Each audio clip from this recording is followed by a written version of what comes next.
Pandian store இனி எபிசோடில் ராஜும் அவங்களோட ஃப்ரெண்டும் பஸ் ஸ்டாப்பில் நின்றுட்டுருக்காங்க. காலேஜ் போகிறதுக்கு நிற்கிறாங்க. ஆனால் பஸ்ஸே வரல. ஸோ ராஜு ரொம்பவுமே டென்ஷன் ஆகுறாங்க. பஸ்ஸே வரல. ஆனால் காலேஜுக்கு வர மணி ஆச்சு. என்னடி பண்ணுறதுன்னு தெரியலையே அப்படின்னு சொல்லிட்டு இருக்கும்போது அந்த பக்கம் ராஜுடைய புருஷனான கதிரும் அவருடைய ஃப்ரெண்டும் சைக்கிளில் வராங்க. அதை பார்த்துட்டு ராஜுடைய ஃப்ரெண்டு சொல்கிறாங்க, ராஜு அங்கே பாரு கதிர் வராரு அப்படின்னு சொல்லுவோம். கதிரா வந்தால் வரட்டும், அவனால் எனக்கு என்ன ஆக போகுது, அவன் நினச்சாலே அவன் மண்டையில் நாலு கொட்டு கொட்டும் தான் ஞாபகத்து வருது அப்படின்னு சொல்கிறாங்க. அதான் கதிர் வராரு, நிற்க வச்சு வேணால் கொட்டு கொட்டேன் அப்படின்னு சொல்கிறாங்க.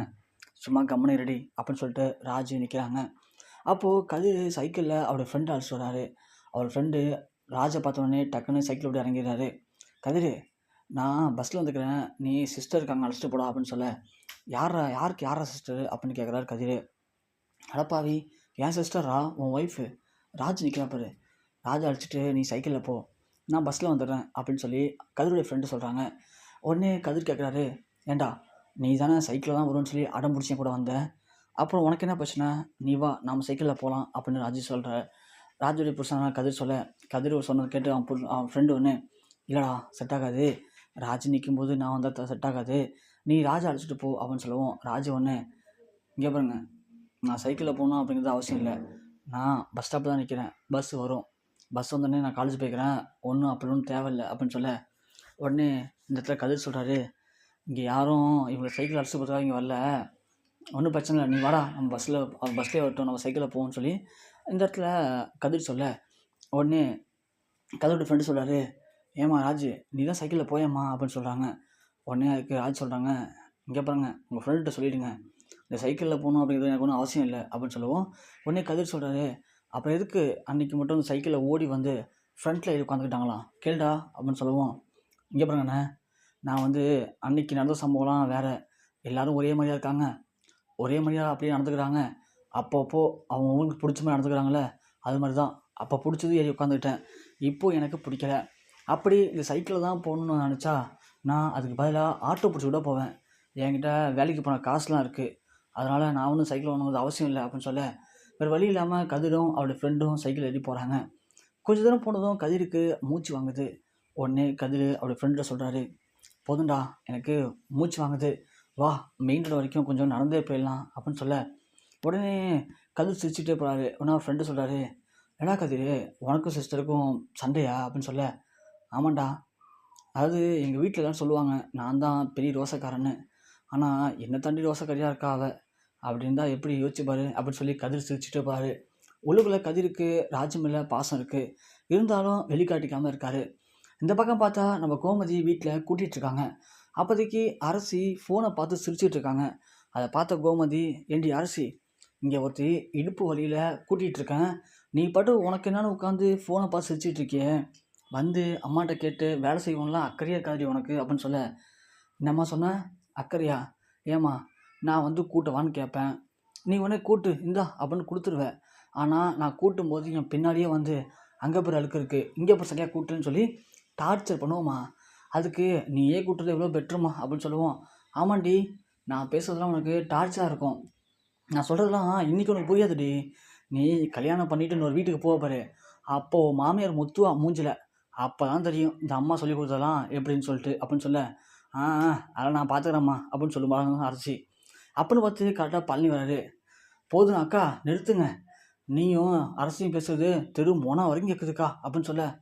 ஆமாண்டா, ஒரு வேலை செய்ய மாட்டாடா இவ, உட்காந்துருக்கா இல்லைன்னா ஃபோன் பார்க்குறா, அவ்வளோதான், இந்த ஃபோன் எப்போ தான் உடையுன்னு இருக்கு எனக்கு அப்படின்னு சொல்ல. மாமா ஒன்றும் இல்லை மாமா, நான் ஃபோனை பார்த்து சிரிச்சிட்டு இருந்தேன், அது வந்து அம்மாவுக்கு இப்போ பொறுக்கலை, அதுதான் அப்படி குதிச்சிட்ருக்காங்க அப்படின்னு சொல்லுவோம். கோமதி பயங்கரமாக கடுப்பாகிறாங்க. என்னடி அரசி என்ன நினச்சிட்ருக்க நீ மனசில் அப்படின்னு சொல்லிட்டு. உடனே பழனி, ஐயோ அக்கா அக்கா போதும் விடுங்க, என்ன எதுக்கு வர சொன்னேன் அதை சொல்லு, எனக்கு வேலை இருக்குது, அப்புறம் மாமா திட்டுவார் அப்படின்னு சொல்லுவோம். உடனே கோமதி சொல்கிறாங்க, அதுவா பழனி, அடுத்த வாரம் இன்னும் நாள் தெரியுமா, ஞாபகம் இருக்கா அப்படின்னு கேட்கும். அடுத்த வாரமாக்கா, அடுத்த வாரம் என்ன அப்படின்னு கேட்குறாங்க. டேய் என்னடா, அடுத்த வாரம் மாமாவுக்கு பிறந்த நாள்டா அப்படின்னு சொல்லுவோம். ஓ மச்சானுக்கு பிறந்த நாளா, பாரேன் நான் மறந்தே போயிட்டேன்க்கா அப்படின்னு பழனி சொல்கிறாரு. என்னடா இப்படி சொல்கிற, மாமா பிறந்தாலே மறந்துடுறியா நீனு, ஏக்கா உன் புருஷன் பிறந்தாலும் நீ ஞாபகம் வச்சுக்கலாம், அந்தால பிறந்தாலும் நான் ஏக்கா ஞாபகம் வச்சுக்கணும் அப்படின்னு சொல்லுவோம். என்னடா பழனி, அக்கா விளையாட்டுக்கு சொன்னக்கா, சரி சரிடா, சரிக்கா, அப்புறம் என்ன? எப்போதும் போல தானே? ஆமா பழனி, அந்த முருகன் கோயிலுக்கு அபிஷேகத்துக்கு குடுத்துடணும். அப்புறம் கருமாரியம்மன் கோயிலுக்கு அபிஷேகத்துக்கு குடுக்கணும். அப்புறம் நம்ம தெரு மூலையில இருக்கிற பிள்ளையார் கோயிலுக்கு அபிஷேகத்துக்கு குடுக்கணும்டா. சரிக்கா, 3 கோயிலுக்கு குடுத்துடணும். எப்போதும் போல தானே? சிறப்பா செஞ்சிடலாம்க்கா அப்படின்னு சொல்ல, மயிலு அப்போ தான் வராங்க. என்ன அத்தை, என்ன சிறப்பா செஞ்சிடலாங்கிறீங்க? அப்படின்னு சொல்லவும், அதுவா மயிலு, அடுத்த வாரம் புதன்கிழமை உங்க மாமாவுக்கு பிறந்த நாள் வருது. 50வது பிறந்த நாள். ஐ! பாண்டியன் மாமாக்கா? சூப்பருக்கு அத்த. அத்த, அப்பன்னா மாமா பொறந்தநாள கிராண்டா கொண்டாடலாமா? அப்படின்னு மயில் கேட்குறாங்க. உடனே கோமதி, இல்ல மயிலு, நம்ம வீட்ல கிராண்டாலாம் கொண்டாட மாட்டோம். எப்போதுமே கோயிலுக்கு அபிஷேகத்துக்கு குடுப்போம் அவ்வளோதான். அதான் உன் மாமாவுக்கு பிடிக்கும். அப்படிங்களா அத்த? அப்படின்னு சொல்லவும், மயிலுக்கு அப்பதான் ஃபோன் வருது. அத்த, அம்மா தான் பண்றாங்க. நான் போய் பேசிட்டு வந்துடவா? அப்படின்னு சொல்லிட்டு போறாங்க. போயிட்டு அட்டெண்ட் பண்ணோனே, மயிலு, எப்படி மயிலு இருக்க? அப்படின்னு பாக்கியம் கேட்குறாங்க. நல்லா இருக்கேம்மா அப்படின்னு சொல்லிட்டு, அம்மா, நான் ஒரு விஷயம் சொல்லவா? நான் சூப்பரா ஒண்ணு பிளான் பண்ணி வச்சிருக்கேன் அப்படின்னு சொல்லவும், என்ன பிளான்டி? சொல்லு அப்படின்னதும், இல்லைம்மா, அடுத்த வாரம் மாமாவுக்கு பிறந்தநாள் வருதாம். அதான் நான் ஒரு திட்டம் போட்டு வச்சிருக்கேன். கிராண்டா கொண்டாடிடலாம். வீட்லாம் டெக்கரேஷன் பண்ணி, அக்கம் பக்கத்துல சொந்தங்களுக்கெல்லாம் சொல்லி வர வச்சு கிராண்டா கொண்டாடலாம்னு இருக்கேம்மா அப்படின்னு சொல்லவும், ஏன் இப்போ அந்த ஆள் பிறந்தநாள் இவ்வளோ கிராண்டா கொண்டாட போற நீ? இல்லைம்மா, நாமளே ஒரு சில பொய்லாம் சொல்லியிருக்கோம்ல. அதனால ஒரு வேளை அந்த பொய்லாம் தெரிய வரும்போது, அப்போதைக்கு மாமா நமக்காக இதெல்லாம் பண்ணாலே மயிலு அப்படின்னு சொல்லி கொஞ்சம் யோசிச்சு பார்ப்பார்ல. அதனால கொஞ்சம் நமக்கு அப்போதைக்கு பிரச்சனை இல்லாம இருக்கும்ல. அதுதான்ம்மா. ஏய் மயிலு, ஏன்டி உனக்கு இப்படி புத்தி போகுது? இப்ப என்ன நீ தப்பு பண்ணிட்டா, நீ மாட்டிக்கிட்டா அப்படி சொல்ற? இல்ல நான் கேட்குறேன். கல்யாணத்துக்கு அவன் 1000 பொய் சொல்றான். நாம ஒரு 4 பொய் சொன்னோம். அவ்வளோதானே? இதுக்கு என்னடி நீ அத போய் பெருசா எடுத்துக்கிற? மயிலு, அதுவும் இல்லாம நல்லா ஒண்ணு புரிஞ்சுக்கோ. உன் புருஷனுக்கு ஒன்றும் இது இல்லை. அதாவது உன் புருஷனுக்கு முன்னாடியே அவன் தம்பிகளுக்கெல்லாம் கல்யாணம் ஆயிடுச்சு. அதனால ஊரில் ஒரு பையன் பொண்ணு கொடுக்கல. அப்படி இருக்கும்போது நாம தான் பொண்ணு கொடுத்துருக்கோம். அதனால அவங்களாம் பேசுறதுக்கு அருகதே கிடையாது. நாம தான் பேச முடியும். நாம தான் பேசியும் ஆகணும். புரியுதா? அதை மனசில் வச்சுக்க மயிலு. உனக்கு ஏன்டி சுருக்கு சுருக்குன்னு இருக்கா? தப்புன்ட்டு தப்புன்ட்டு இதெல்லாம் ஏன்டி பெருசாக எடுத்துக்கிற நீனு அப்படின்னு சொல்கிறாங்க. சரி மயிலு, இப்போ கிராண்டாக கொண்டாட போகணும்னு சொல்லி பிறந்தநாள, அதெல்லாம் காசுக்கு எங்கே போவ? உன் புருஷன்ட்ட வாங்கிப்ப நினைக்கிறியா? ஹனிமூனுக்கு அழைச்சு போறதுக்கே வக்கு இல்லாதவன் உன் புருஷன். அவன்ட்ட போய் எப்படி காசு வாங்குவ? இந்தா பாரு, நல்லா ஒண்ணு புரிஞ்சுக்கோ. உனக்கு கல்யாணம் ஆயிடுச்சு. இப்போ உன் புருஷன் சம்பாதிக்கிற பணத்த எப்படி உன் கையில வாங்கி வச்சுக்கலாம் அப்படிங்கிறத மட்டும் யோசி. அத உட்டுட்டு அத பண்றேன், இத பண்றேன், எனக்கு பயமா இருக்கு, அது தெரிஞ்சுச்சுனா சண்டை ஆயிடும்னு சொல்லி தேவையில்லாம போட்டு குழப்பிக்கிட்டு இருக்காத. புரியுதா? சரிம்மா அப்படின்னு தங்கமணி சொல்றாங்க. உன்கிட்ட பேசினாலே எனக்கு டென்ஷன் தான் தங்கமணி ஆகுது அப்படின்னு சொல்லிட்டு பாக்கியம் ஃபோன் வச்சுடுறாங்க. மயில் உடனே யோசிச்சுட்டே நிற்கிறாங்க. இந்த பக்கம் பார்த்தா நம்ம மீனாவும் ராஜும் நைட்டு பேசிட்டு இருக்காங்க. அதில் மீனா ராஜும் மாமா வழியா நம்மளை புரிஞ்சுக்கிட்டாரு ராஜு, கண்டிப்பாக பேசிடுவாரு. என்ன ஒன்று இருந்தாலும் மாமா இப்படி சின்ன சின்ன விஷயத்துலாம் கோவப்படுறதான் பிடிக்கல அப்படின்னு மீனா சொல்ல, ராஜு என்ன சொல்கிறாங்க, அது கூட பிரச்சனை இல்லைக்கா, ஆனால் மாமா கோவப்பட்டான்னு சொல்லி இவங்களாம் பேசாமல் இருக்காங்க பாருங்களேன், அதுதான் கொஞ்சம் கஷ்டமாக இருக்குது அப்படின்னு ராஜு சொல்கிறாங்க. உடனே ராஜு சொல்கிறாங்க, அதுவும் இல்லாமக்கா, கதிராச்சும் என்னை புரிஞ்சுக்கிறதுக்கு ஒரு காரணம் இருக்குது. ஆனா செந்தில் மாமா அவங்கள புரிஞ்சுக்காம இருக்காரு பாருங்களேன். அதுதான் பார்க்கும்போது ரொம்ப கஷ்டமா இருக்குன்னு சொல்ல, ஆமா ராஜு, எனக்கும் அதுதான் பிடிக்கல. ஏன்னா, இத்தனை வருஷம் காதலிச்சோம், கல்யாணம் பண்ணிக்கிட்டோம். அப்படி இருந்தும் என்னை பத்தி புரிஞ்சுக்காம இருக்காரு பாரு, எனக்கும் ரொம்ப கஷ்டமா தான் இருக்கு அப்படின்னு அந்த இடத்துல மீனா சொல்றாங்க. உடனே பேசிட்டு இருக்கும்போது மயில் அப்பதான் டக்குன்னு வராங்க. மயில் வந்தோடனே நம்ம ராஜுகிட்ட மீனா கண்ணை காட்டுறாங்க. கண்ணை காட்டினோடனே, என்ன மீனா, ராஜு 2 பேரும் ஏதோ ரகசியம் தானே பேசுனீங்க? என்ன பார்த்தோன்னே மூடிட்டீங்க பார்த்தீங்களா? ஆமாக்கா, ரகசியம் தான் பேசினோம் அப்படின்னு மீனா சொல்ல, ராஜு ஒன்று, ஐயோ அக்கா, அதெல்லாம் ஒன்றும் இல்லை. அவங்க வேணும்னே உங்களை கலாய்க்கணுங்கிறதுக்காக தான் கண்ணை காட்டினாங்க. நீங்கள் ஒன்றும் தப்பாக நினச்சிக்காதீங்க அப்படின்னு சொல்ல, சரி சரி, நீங்கள் என்ன ரகசியம் பேசினாலும் எனக்கு ஒரு பிரச்சனை இல்லை.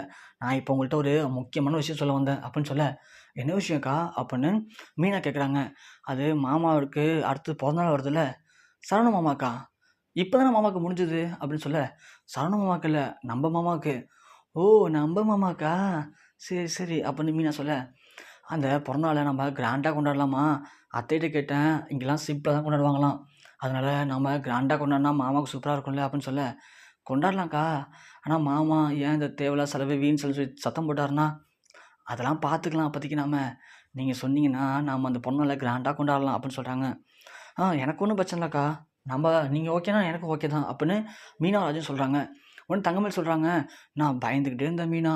ஏன்னா மாமா உங்கள் மேலேயும் ராஜ் மேலேயும் கோவமாக இருக்காங்களா, அதனால் நீங்கள் வேண்டான்னு சொல்லிடுவோம்னு பயந்துட்டு இருந்தேன். நீங்கள் ஒத்துக்கிட்டது எனக்கு சந்தோஷம் தான் அப்படின்னு சொல்ல, எங்கள் மேலே மாமா கோவமாக இருக்காரா, எங்கள் மேலே ஒன்றும் கோவமா இல்லையாக்கா மாமா அப்படின்னு சொல்ல, தங்கமயில் சொல்கிறாங்க, இல்லையே மாமா உங்கள் மேலே கோவமாக தானே இருக்காரு. அக்கா மாமா எங்கள் மேலே கோவமா இல்லை. இல்லை மீனா எனக்கு தெரியும் அப்படின்னு சொல்ல, நீங்கள் வேணால் பாருங்கள், இன்றைக்கி மாமா வீட்டுக்கு வரும்போது எனக்கு பிடிச்ச எல்லா ஸ்நாக்ஸும் வாங்கிட்டு வந்து மீனா ராஜுன்னு கூப்பிட்டு கொடுப்பாரு, நீங்கள் வேணால் பார்க்குறீங்களா அப்படின்னு சொல்ல, அதுக்கெல்லாம் வாய்ப்பே இல்லை மீனா அப்படின்னு சொல்கிறாங்க மயில். சரிக்கா பார்ப்போம் விடுங்க அப்படின்னு சொல்கிறாங்க. சொல்லிட்டு மயில் உள்ளே போயிடுறாங்க. இந்த பக்கம் பார்த்தா ராஜ் திரும்ப மீனாட்ட சொல்கிறாங்க, அக்கா இதெல்லாம் விட ஒரு முக்கியமான விஷயம். என்ன ராஜு, நான் திரும்ப டியூஷன் எடுக்கலான்ட்டு இருக்கேன். என்னடி சொல்கிற, திரும்பவுமா? அன்னைக்கு தான் சத்தியம் பண்ணேன் என்கிட்ட, இனிமேல் டியூஷன் எடுக்க மாட்டேன்னு சொல்லிட்டு, இப்போ திரும்ப ஆரம்பிக்கிற நீனு அப்படின்னு சொல்ல, ஐயோ அக்கா நீங்கள் மட்டும் மனசில் வச்சுக்கோங்க. அதாவது அந்த இடத்துக்கு இன்றைக்கி நான் போனேன், போயிட்டு அவங்கள்ட்ட பேசினேன். அவங்க சொன்னாங்க, இது மாதிரி உங்கள் சித்தப்பாட்ட தான் எங்கள் வீட்டுக்கார வேலை செய்யலான்னு தெரியாமல் போச்சுப்பா, எங்களால் உங்களுக்கு தான் பிரச்சனை. ஆனால் என்ன, நீ வந்து டியூஷன் எடுத்த வரைக்கும் பசங்க நல்லா படித்தாங்க, அதனால் வரக்கூடிய எக்ஸாம்லலாம் சூப்பராக படிப்பாங்கன்னு நினச்சோம். ஆனால் அதுக்குள்ளே இப்படி ஆயிடுச்சு அப்படின்னு சொன்னாங்க. நான் அவங்கள்ட்ட சொல்லிட்டு வந்துட்டேன், ஒன்றும் பிரச்சனை இல்லை, நான் இனிமேல் வந்து டியூஷன் எடுக்கிறேன்னு சொல்லிட்டு வந்திருக்கேன் அப்படின்னு சொல்லிட்டு வந்திருக்கேன்க்கா அப்படின்னு ராஜு சொல்ல, மீனா ஒன்று, என்னடி ராஜு இப்படி பண்ணிட்டு வந்திருக்க, திரும்பவும் வீட்டில் சொல்லாமல் போய் டியூஷன் எடுக்க போறியா, இந்த விஷயம் மட்டும் யாருக்கா தெரிஞ்சுன்னு வச்சுக்கேன் அப்படின்னு சொல்ல, யாருக்கும் தெரியாமல் இல்லைக்கா, எல்லார்ட்டையும் சொல்லிட்டு தான் பார்ப்பேன். இப்போது இந்த வீட்டில் இருக்க எல்லார்ட்டையும் சம்மதம் வாங்கிட்டு தான் நான் போய் டியூஷன் எடுக்க போகிறேன். ஆனால் டியூஷன் எடுக்கிறது 100% கன்ஃபார்ம்க்கா அப்படின்னு ராஜு சொல்கிறாங்க. மீனா ஒன்று, இருந்தாலும் ஓகேடி, ஆனால் கேட்க கொஞ்சம் பயமாக இருக்கே அப்படின்னு சொல்கிறாங்க. இதே தங்கமயில் காதில் வாங்கிடுறாங்க. வாங்கி முடிச்சு கொஞ்ச நேரத்தில் இங்கே பார்த்தா பழனி, சரவணன், செந்தில், கதிர்னு எல்லாம் உட்காந்து சீட்டு விளையாண்டுட்டு இருக்காங்க. அப்போதைக்கு பாண்டியன் வண்டி சத்தம் கேட்குது. கேட்ட உடனே எல்லாம் ஏஞ்சி கப்பு சப்பு நிற்கிறாங்க. பாண்டியன் வந்த உடனே, என்னடா எல்லாம் திருதுன்னு முடிச்சிட்ருக்கீங்க, பார்க்குற பார்வையே சரியில்லையே அப்படின்னு சொல்ல, ஐயோ அதெல்லாம் ஒன்றும் இல்லை மச்சான் அப்படின்னு பழனி சொல்கிறாரு. இந்த பக்கம் மீனாவும் ராஜும் ரூமில் உட்காந்துட்டு, மாமா வந்துட்டார் நம்மளை கூப்பிடுவாரா மாட்டாருன்னு பார்த்துட்ருக்காங்க. ஒரு பக்கம் தங்கமயில் கிச்சன்லேருந்து, அத்தை மாமா வந்துட்டார் அப்படின்னு சொல்கிறாங்க. தங்கமயிலும் யோசிக்கிறாங்க, மீனா சொன்ன மாதிரி மாமா மீனாவை கூப்பிட்டு பேசுகிறான்னு பார்ப்போம் அப்படின்ட்டு. கரெக்டாக யாருமே எதிர்பார்க்காத மாதிரி கரெக்டாக பாண்டியன் கையில் ஒரு பை வச்சுக்கிட்டு, மீனா, ராஜு, ராஜு, மீனா அப்படின்னு கூப்பிட்றாரு. அதை பார்த்த கோமதிக்கு அதிர்ச்சியாக இருக்குது, தங்கமயிலுக்கு ஓவர் அதிர்ச்சியாக இருக்குது. ரூம்லேருந்து மீனாவுக்கு ஒரே சந்தோஷம், சிரிப்பு தாங்கலை. ராஜுக்கும் சந்தோஷமாக இருக்குது. அக்கா நீங்கள் சொன்னபடி மாமா கூப்பிட்டாருக்கா அப்படின்னு சொல்ல, நான் தான் சொன்னல ராஜு வா அப்படின்னு ஏஞ்சி போய் அந்த பையன் வாங்கிக்கிறாங்க. வாங்கிட்டோன்னே, இந்தாங்கம்மா சாப்பிட்டீங்களா இல்லையா 2 பேரும், இன்னும் இல்லை மாமா, போங்க சாப்பிட்டுட்டு இந்த ஸ்நாக்ஸ்லாம் சாப்பிடுங்க போங்க அப்படின்னு சொல்லவும், மீனா ராஜும் சரிங்க மாமா அப்படின்னு வாங்கிட்டு வராங்க. தங்கமயில் நேரம் ரூம் கூடி வராங்க. என்ன மீனா நீங்கள் சொன்னபடி மாமா பேசிட்டாங்க அப்படின்னு சொல்ல, நான் தான் சொன்னலாக்கா மாமா பேசுவான்னு சொல்லிட்டு, மாமாவுக்கு எங்கள் மேலே கோவம்லாம் கிடையாது அப்படின்னு சொல்கிறாங்க. உடனே மயில் யோசிக்கிறாங்க, பாத்தியா அம்மா சொன்னது கரெக்டு தான், இவங்கெல்லாம் பிரிஞ்சிருந்த வரைக்கும் தான் நம்மளெல்லாம் கூப்பிட்டாங்க. ஆனால் என் மாமா டெய்லி வந்தோடனே என்னை தான் கூப்பிடுவார்.